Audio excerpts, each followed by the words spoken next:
तुम्हें इशारा कर दूंगा। शुक्रिया चील, मैं तुम्हारे इशारे का इंतजार करूंगा। बहुत टेस्टी लग रहा है, दांत में भी लग रहा है। वो दोनों ही गायब है। तिल के लड्डू बनाए ना मैंने।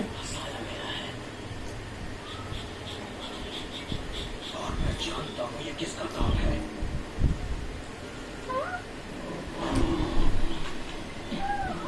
जाओ उसके पास।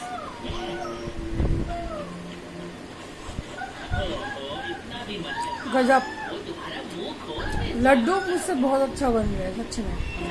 मैं साइज नहीं दे पाती हूँ, मतलब गोल गोल नहीं बना पाती हूँ, मगर बहुत अच्छा लग रहा है। और वो शेर खान के इलाके से आ रहा है।